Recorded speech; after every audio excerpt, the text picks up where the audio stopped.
Bueno, vamos a comenzar en Primera de Pedro 5:10. Primera de Pedro 5:10. Mañana vamos a terminar este capítulo y la semana que viene estamos con Segunda de Pedro. Dice así la palabra del Señor: mas el Dios de toda gracia, que nos llamó a su gloria eterna en Jesucristo, después de que hayáis padecido un poco de tiempo, Él mismo os perfeccione, afirme, fortalezca y establezca.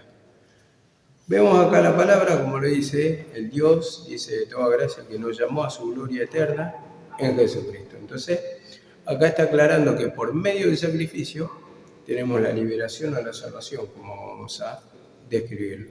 Y dice, después de que hayáis padecido un poco de tiempo, dicen las persecuciones, ¿por causa de qué? Por causa de Jesucristo. El mismo os perfeccione, afirme, fortalezca y establezca.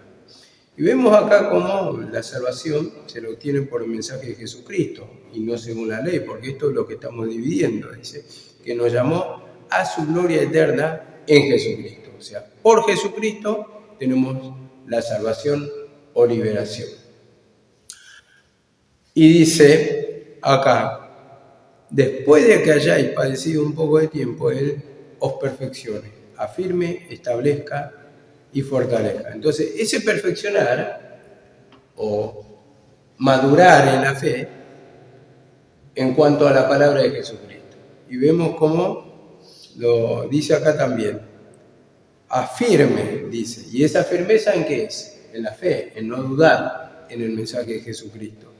Y dice, fortalezca, o sea, y establezca. Y esa establezca, lo que quiero escribir acá es no dudar, o sea que te quedas para siempre. Entonces, establecido la fe en el mensaje de Jesucristo.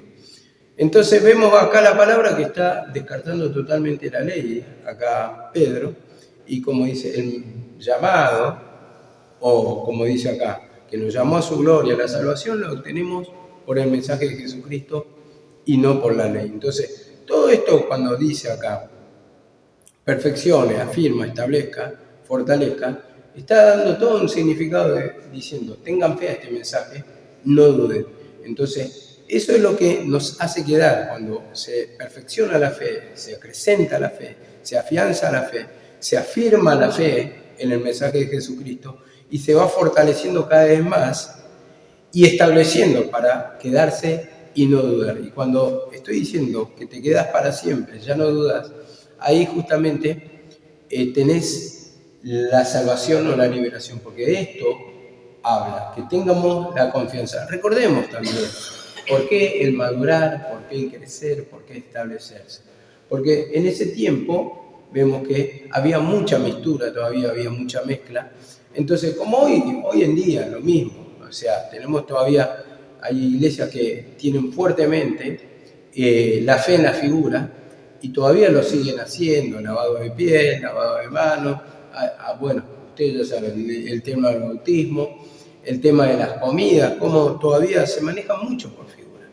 Y así también tenemos una raíz nosotros, que todavía hay cierta duda en cuanto a eso de las figuras, de la figura. Yo lo digo, ¿no? Porque a veces digo sí, entiendo, y a veces por ahí dudo, y a veces cuando se dice, por ejemplo, en la imposición de mano, simplemente. No, porque no es no es la fe en la imposición de mano, pero sí en Dios, que no es la imposición de mano la que te va a liberar, sino que la fe en Dios. Pero, a ver, también, si vamos por el otro lado, por ejemplo, lo hacemos ¿por qué? Porque esa persona necesita supuestamente liberación, ¿no? Porque todavía no está su fe formada, su fe acrecentada. Es lo mismo que yo lo bautice. Entonces, a ver, le estoy diciendo, no pongas la fe en el bautismo, sino ponés la fe en Jesucristo. Es una imagen, una representación. Pero lo estoy bautizando por el otro lado, estamos en la misma. Bueno, yo lo tomo la imposición de mano de la misma manera. Le digo, no tengas fe en la imposición, sino en Jesucristo. Yo te estoy orando, pero vos no pongas la fe en que yo te estoy poniendo la mano y que por que vos me ponés la mano me vas a liberar. Es lo mismo en el sentido del bautismo. El bautismo, yo te bautizo, pero no pongas la fe en el bautismo, sino que ponés la fe en Jesucristo, pero lo estoy bautizando. Entonces otra vez es como hay una contradicción. Entonces eso es enseñar figura en sí, y en eso uno tiene que hacer mucho hincapié porque viene la duda, ¿no? ¿A quién no le vino la duda cuando se dice, no, ponemos en realidad la fe en Jesucristo y le enseñamos que no es en la imposición de mano, pero por el otro lado la imposición de mano? Entonces uno dice, tiene razón, pero después cuando empezás a profundizar mucho, vemos que acá se hincapié. ¿Y por qué en ese tiempo, o por qué lo dice la palabra de la imposición de manos? Y habla mucho de la figura, porque era el lenguaje de la ley, era la forma de enseñar en ese tiempo, para que entiendan el por qué, bueno, que en ese tiempo se hacía y tenía, digamos, un sentido en sí, pero vemos que en este nuevo tiempo ya no se tiene que practicar, pero era la única forma de enseñar con el lenguaje que ellos utilizaban, de imposición de manos, de bautismo y toda esa figura que usaban, la tenían que ir explicando. Entonces, Pablo, Pedro, todos los apóstoles van enseñando a partir de las cosas que ya estaban escritas y que se practicaban en ese tiempo. Pero vemos que Pablo hace mucho hincapié que ya no pongamos fe en la sombra y figura, sino en Jesucristo. Y todo lo que se practica en cuanto a tradición, rito y todas esas cosas que se practicaban, es justamente poner esa fe en la figura. Algunos dirán, no, yo tengo la fe en Jesucristo, pero uno sigue practicando y uno no se puede despojar. ¿Sabe por qué no se puede despojar? ¿Sabe por qué no se puede despojar? Porque tenemos arraigado eso. No se puede despojar. Entonces es imposible concebir que una persona no se va a liberar sin que le imponga las manos. Ese es el tema. Por eso uno tiene muy fuerte y lo mueve, porque está arraigado. Y eso va para mí también. O sea, aunque yo no lo practico en sí, pero me asalta muchas veces la duda hasta que el Señor me va acomodando la palabra y me dice no, no, no, no, no, y que tengo que trabajar ese pecado, porque yo todavía no tengo en sí esa firmeza en la fe en cuanto a la imposición de manos, que es lo que justamente vengo a refutar. Entonces, algunos dirán, no, pero ¿cómo si le impone las manos, le hace bien y se libera? Bueno, así también lo explicaba mi mamá, con el bautismo fue lo mismo. ¿Por qué? Porque ella se bautizó y la liberó y sintió el poder de Dios. Pero así también cuando le impone las manos a una persona, es de la misma manera. Pero vos fijate una cosa, que a esa persona que vos le vas imponiendo las manos, como uno que tiene que hacer fuertemente hincapié en la fe, en el sacrificio de Cristo, porque lo estamos negando con la figura. Entonces, con la imposición de manos, ¿qué pasa? Esperan todo el tiempo imposición de manos y son las mismas personas que nunca oran y siempre están endurecidos. ¿Qué quiere decir eso? Que depende de la fe de ellos y depende de la contritación de ellos. Esto es personal. Entonces, si yo no pido al Señor perdón, no puedo ser libertado. Entonces, en ese sentido, tenemos que hacer mucho hincapié que esto es personal. Esto es una batalla personal con Satanás y una relación personal con Dios. Entonces, en ese sentido depende de mi humillación para que Dios escuche mi oración. Y eso es lo que espera. Muchas veces, como decimos, lo hacen por misericordia porque todavía falta entendimiento. Entonces le va haciendo bien, le va dando oportunidad al Señor. Pero al tiempo tenemos que hacer hincapié en el sacrificio de Cristo, que de esas personas tienen que clamar, esas personas tienen que orar, esas personas se tienen que arrepentir, se tienen que humillar, porque van a salir sin entendimiento y siempre son los mismos que están sentados y están esperando oración para que sean liberados. Entonces, siempre vienen de la fe de otro, de la bendición de otro, de prestado, vamos a decir, de alguna manera para que podamos entender. Pero el Señor es un tiempo que te da ese plazo. Pero cuando te dio entendimiento, Él quiere que tengamos una dependencia total de Él, una fe total en el sacrificio de Cristo para poder salir adelante. Eso es lo que nos va a aliviar la fe. Yo creo que cualquier persona que simplemente ora, aunque sea 5 o 10 minutos, pero ya pidió perdón y pide perdón, ahí va trabajando ese pecado, después, aunque no sienta el poder de Dios grandemente en ese momento, pero después, ¿sabés cómo te descansa la cabeza? Eso de que vos le pusiste, aunque sea 10, 15, 20, media hora, 1 hora de oración por día, cómo te descansa la cabeza, cómo te da esa tranquilidad de que vos le estás entregando tus cargas al Señor. Porque las cargas son personales. Muchas veces una persona viene y te ora, pero vos sabés lo que está sufriendo en el interior y cómo se manifiesta el pecado. Y eso es lo que quiere que justamente el Señor le declaremos. Por eso nos va a llegar también a una experiencia. Y la experiencia lo que nos va a llevar es, como dice, perfeccione, afirme, establezca, fortalezca. Entonces, eso nos va a anclar en la fe, porque cuando vos pasás y vos experimentás ya no podés negar. ¿Por qué? Porque vos lo experimentaste y vas creciendo. Entonces, cuando no hay experiencia hay teoría, y cuando hay teoría hay duda. Y cuando hay duda después, cuando vos no tenés o tenés falta de humillación y no tenés experiencia, te lleva a un abandono del camino. Esto es lo que está mostrando. Por eso, la experiencia tiene que ser personal acá. Entonces, uno se tiene que humillar y el Señor va a hacer la obra. El Señor va a hacer el proceso, pero uno es vaso.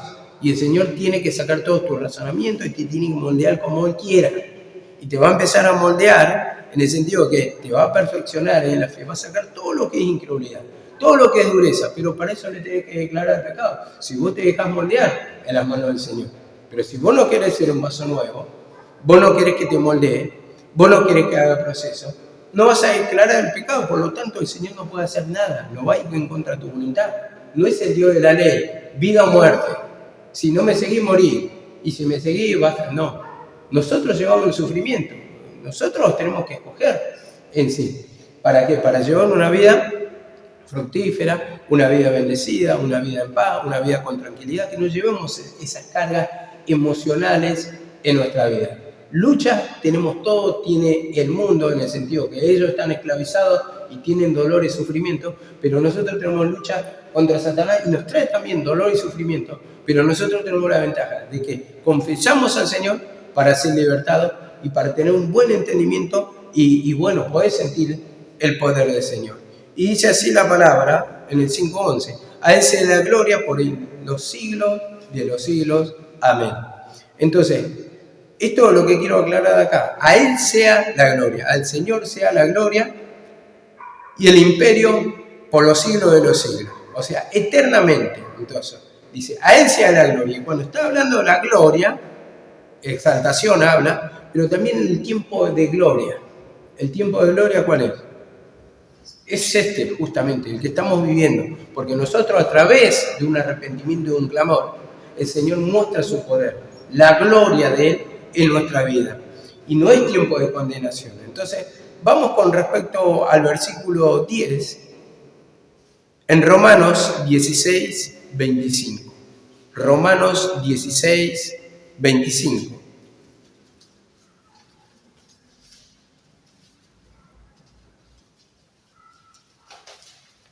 Romanos 16, 25. Dice así la palabra del Señor.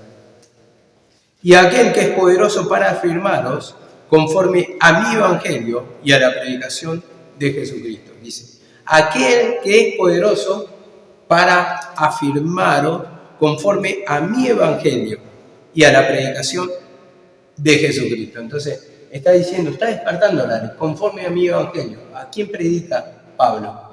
Nosotros predicamos, dice, a Jesucristo y a este crucificado. Entonces dice, aquel que es poderoso para afirmarlo. Entonces, la afirmación, el poder, la transformación viene de Dios. Entonces, Él te añade la fe a través de que vos reconoces la ingloria. Él te afirma la fe, te da la palabra, te da el cómo. Entonces, vos vas viendo a través de la palabra, vas pidiendo perdón a esa incredulidad. Entonces, te da esa liberación, esa salvación a través del mensaje de Jesucristo. Y dice así también en Efesios 4:14. Efesios 4:14. Dice así la palabra, para que ya no seamos niños fluctuantes, llevados por doquiera viento de doctrina, por estratagema de hombre, que para engañar emplean con astucia las artimañas del error. Ya no seamos niños fluctuantes, sino crecidos, establecidos, arraigados, afirmados, anclados en la fe, dice, y llevados por cualquier viento de doctrina, por estratagema de hombre, que para engañar emplean con astucia las artimañas del error. Las artimañas del error. ¿Y esto es quiénes los hacían? Justamente los fariseos. En el sentido que te hace fluctuar la fe. Doquiera viento de enseñanza. Entonces te enseña de una manera, te enseña de otra. Los judaizantes también. ¿Por qué? Porque tenían su forma de pensar. Tenían esa mixtura. Y vemos que cuando Pablo, en Hechos creo que está 20 y pico, no me acuerdo bien, pero él fue a visitar a Pedro, dice que estaban muy irritados los judaizantes. Los judaizantes estaban muy irritados porque decían que les enseñaban a apostatar de la fe de Moisés, a Moisés. Entonces, bueno, en ese sentido estaban en contra y estaban muy enojados contra Pablo. Bueno, y entonces Pedro le aconseja, vos haces esto, tomá 4 nazareos para que no se irriten contra vos, para que veas que nada de esto que se dice es cierto.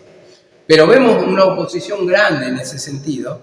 Entonces ellos enseñaban el mensaje del error. Entonces acá hace hincapié Pablo, dice, ya no sean niños fluctuantes, ya no escuchen a los judaizantes, a los fariseos, a los que llevan el mensaje de la ley. Porque están engañando, y como dice en el 4:15, sino que siguiendo la verdad, el amor, crezcamos en todo aquel que es la cabeza. Esto es Cristo. Entonces, en ese conocimiento, en la fe en Jesucristo es lo que tenemos que crecer o afianzarnos. Dice también en Colosenses 2:7, vamos a leer desde 6, habla de la confirmación. Primeramente, arraigado, cimentado, establecido, con diferentes formas de expresión. La cuestión es que está haciendo hincapié acá a la fe en el mensaje de Jesucristo. En Jesucristo tenemos salvación, al fin y al cabo, la liberación. En ese sacrificio fue derramado poder, en ese sacrificio hay salvación, hay liberación, ya no en la ley. Esto está marcando el contraste, la diferencia. Y dice así en el 2:6. Por tanto, de la manera que habéis recibido al Señor Jesucristo, andad en Él. De la manera de que habéis recibido al Señor Jesucristo, andad en Él. ¿Nosotros cómo lo recibimos? Por la fe. Escuchamos la palabra por la fe. Anden en la fe también. Tengan confianza. Y dice así la palabra. Arraigados y sobreedificados en Él, confirmados en la fe, así como habéis sido enseñados. Confirmados en la fe, acá dice.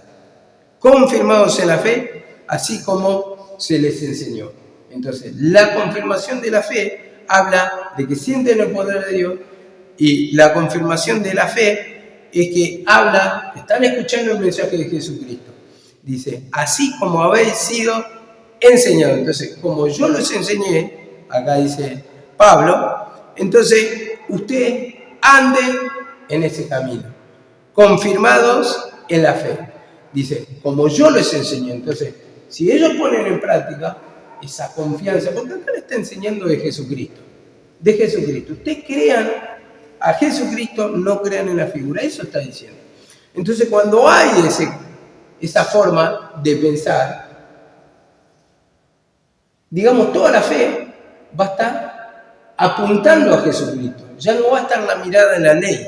Esto está diciendo. Y esto es lo que está enseñando. Así como yo les enseñé, no pongan la fe en la ley. Pongan la fe en Jesucristo. Y dice así la palabra, 2:8. Mirad que nadie os engañe con filosofías, dice, por medio de filosofías huecas y huecas sutilezas, según las tradiciones de los hombres, conforme a los rudimentos de este mundo y no según Cristo. Mirad que nadie os engañe. Y ahora, ¿por qué dice filosofías huecas? No tienen sustancia, no tienen poder, no tienen valor. O sea, filosofías, enseñanzas, dice, y huecas sutilezas según las tradiciones de hombre, tradición de hombre. ¿Usted a qué le suena esa tradición de hombre?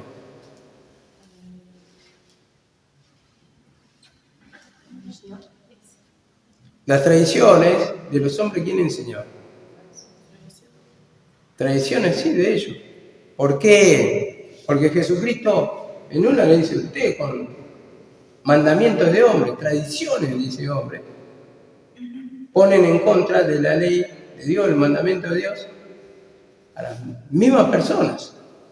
Entonces, van en contra de la palabra de Dios. O dice, por medio del mandamiento, recordemos lo del Corbán ese. Todo, dice, lo que con que yo pudiera ayudarte es Corbán. ¿Para qué? Para que ellos puedan recibir el dinero en el templo, por el amor a las riquezas, ¿no? Y dice, y no ayudáis a las personas que necesitan, a sus padres, le están negando la ayuda, entonces van en contra de las enseñanzas de Dios cuando dice, honra a tu padre y a tu madre. Entonces, estas son tradiciones de hombres, que no son mandamientos de Dios. Dios no puso esos mandamientos, sino que esas formas las pusieron los mismos sacerdotes en ese tiempo. Dice, conforme a los rudimentos del mundo y no según Cristo, conforme a la enseñanza de este tiempo, de este mundo. ¿El mundo cuál era el mundo pasado? El tiempo de pecado. Y en ese caso era la ley, dice, y no según Cristo. Esto no lo manda Cristo, dice. Y bueno, ¿por qué lo decimos? Porque en el 2.11, ¿qué dice? En él también fuiste circuncidado. Vemos que acá claramente está hablando de la ley. ¿Por qué? Porque acá lo afirma y lo confirma. En él también fuiste circuncidado con circuncisión no hecha de mano. Mirá cómo le habla claramente. ¿A quién le van a hablar? ¿Acá? A judíos. Claramente le está hablando. Personas que conocían las formas de los judíos, los mandamientos que hacían, o las cosas que cumplían, en este caso, la circuncisión. Y como dice acá en el 2.12 también, sepultado en el bautismo, con él en el bautismo, en el cual fuiste también resucitado con él. Mirá cómo habla del lenguaje del tiempo de la ley. Entonces, esas eran las filosofías y huecas sutilezas. Entonces, en ese sentido, acá está tirando abajo la ley y está exaltando el sacrificio de Cristo. Y en él fuimos confirmados, dice la palabra. Entonces, esto yo les enseñé y sigan así. Esto lo está diciendo Pablo. Efesios 2.20, que le habla a los gentiles acá. 2.20.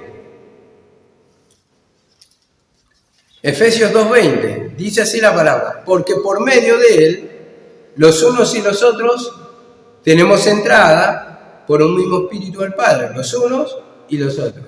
Tanto judíos, tanto gentiles. Así que ya no soy extranjero, le dice, ni advenedizo, según conciudadanos santos y miembros de la familia de Dios. Dice, entonces ya no son extranjeros ustedes. Ustedes también son hijos de Dios. Ustedes también pertenecen al pueblo de Dios. Y dice, 2.20, edificados sobre el fundamento de apóstoles y profetas, siendo la principal piedra del ángulo Jesucristo mismo, en quien todo el edificio, bien coordinado, va creciendo para ser un templo santo en el Señor. Y cuando dice va creciendo, está diciendo, se van sumando almas que son salvas o salvados, dice. Y dice acá, en quien todo el edificio va creciendo para ser un templo santo en el Señor. Entonces, se van sumando almas, ¿donde va a morar quién? Va a morar Jesucristo, para morada del Señor, un santo templo del Señor. Y dice así también Hebreos 6.19, Hebreos 6.19, dice así, por lo cual, queriendo mostrar más abundantemente a los herederos de la promesa la inmutabilidad de su consejo, interpuso juramento, para que por dos cosas inmutables, o sea, incambiables, cosas que no se pueden cambiar, inmudables, sería también, si se puede decir así, en los cuales es imposible que Dios mienta, tengamos un fortísimo consuelo lo que hemos acudido para asirnos, para agarrarnos de la esperanza puesta delante de nosotros. ¿Quién estaba puesto delante de nosotros? Mirando el tiempo futuro. Jesucristo, puesto los ojos en Jesús. Esa es la carrera que tenemos por delante para alcanzar la salvación, como dice también en 1 Corintios. Y dice así la palabra: la cual tenemos como segura y firme ancla del alma, y que penetra hasta dentro del velo. Vemos, tenemos como segura y firme ancla del alma. Entonces, como venimos diciendo, establecidos, cimentados, arraigados, y acá en este caso utiliza el otro lenguaje, o otra forma de expresión, anclados. ¿Anclados dónde? En la fe en Jesucristo. Dice, firme ancla del alma. Entonces, esta palabra es lo que nos va a anclar justamente a la presencia del Señor. Nos ancla a la salvación, a la seguridad. Cuando vamos escuchando ese sacrificio, eso es lo que nos va a llevar a pedir perdón, porque Él pagó un precio por nosotros para que fuéramos salvos. Nosotros, en esto que estoy hablando, nosotros por nuestros mismos medios no podemos ser salvos, sino que Él da la salvación de ese sufrimiento, esa liberación, ese sacrificio de Cristo. Entonces, ahí nos ofrece el poder, y cuando nosotros entramos en la oración, le pedimos perdón a su mensaje, a su sacrificio, entonces ahí nos liberta. Ustedes ven que cuando hacen a sus maneras, lo que trae es dolor de cabeza, lo que trae es opresión, lo que trae es carga, preocupaciones. Pero cuando vos entras en la oración, te va despojando, vas pidiendo perdón, entonces te va liberando de las preocupaciones, te va liberando de las tensiones. Para eso está la oración, justamente, para ser libre. Y si vos no sos libre en la oración, o es seguro que tu oración va con incredulidad, o tenés mucha carga, o es seguro por el otro lado también, que te falta lectura, te falta alimentar el alma, o te falta entender muchas veces, porque muchas veces está la lectura, pero no entendés nada, no entendés el valor del sacrificio de Cristo. Yo practico, por ejemplo, la oración, ¿no? Pero como Satanás es astuto también, por ejemplo, cuando estoy trabajando y por ahí no me va tan bien, me acuerdo del Señor, y bueno, empiezo a orar. Cuando te va bien es como que te olvidás, o a veces das gracias por misericordia y decís, bueno, gracias Señor por tu bendición, gracias Señor por tu bendición. Pero hay veces que no te acordás, empieza a entrar ese amor al dinero y uno empieza a aumentar sus ganancias. Entonces está contento, sí, pero no se acuerda de Dios tampoco. O a veces está contento y se acuerda de Dios.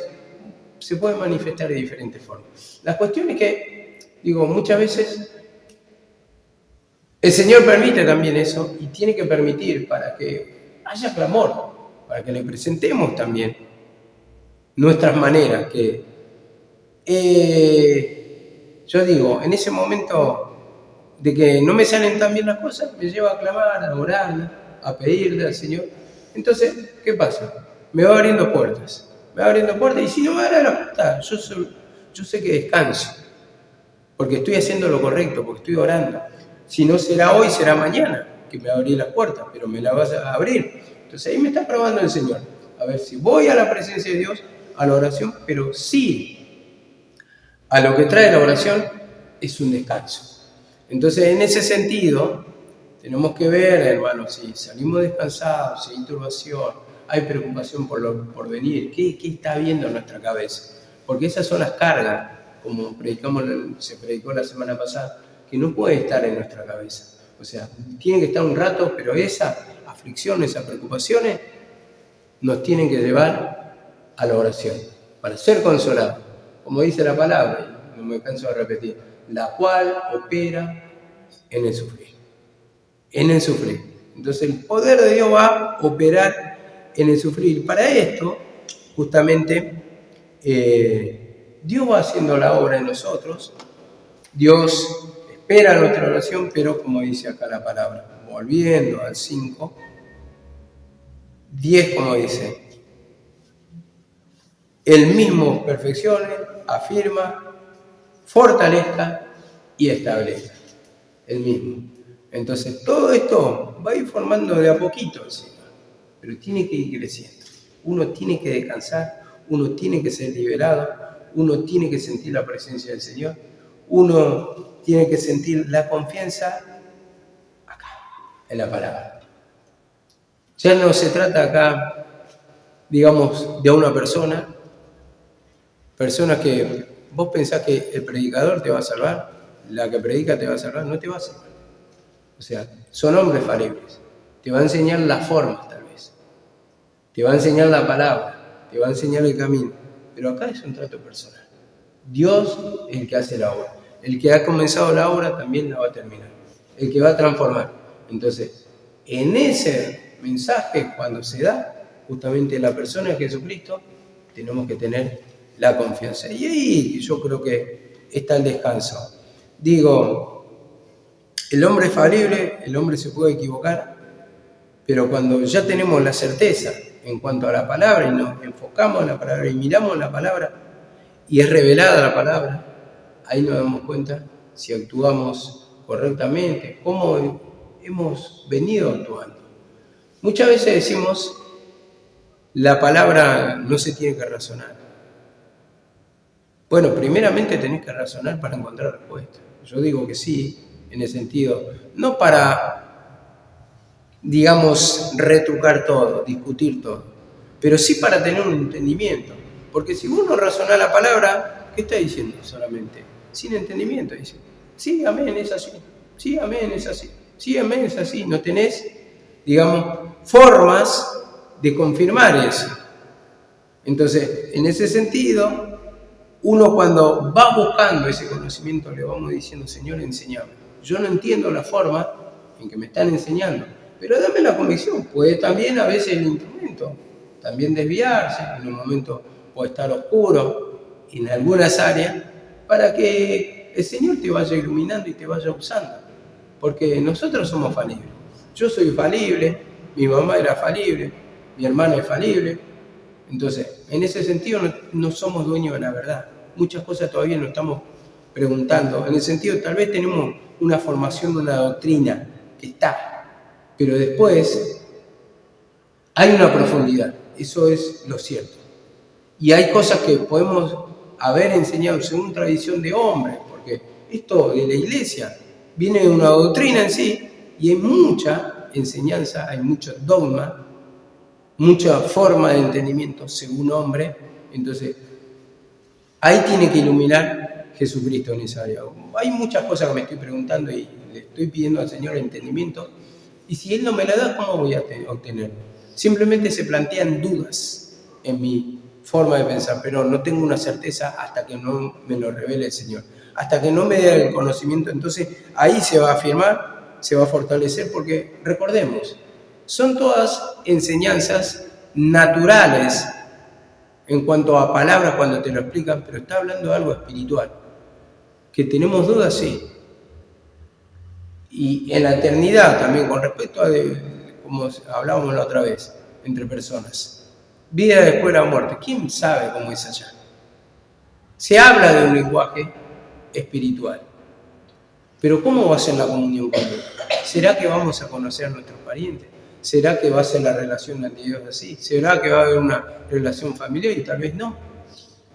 Simplemente no va a existir dolor y vamos a ser felices. Yo no sé, pero nadie puede confirmar más allá, más de lo que está escrito o más de lo que podemos entender, porque no hay escritura que lo avale o que lo confirme. Bueno, seguimos mañana, ¿ves?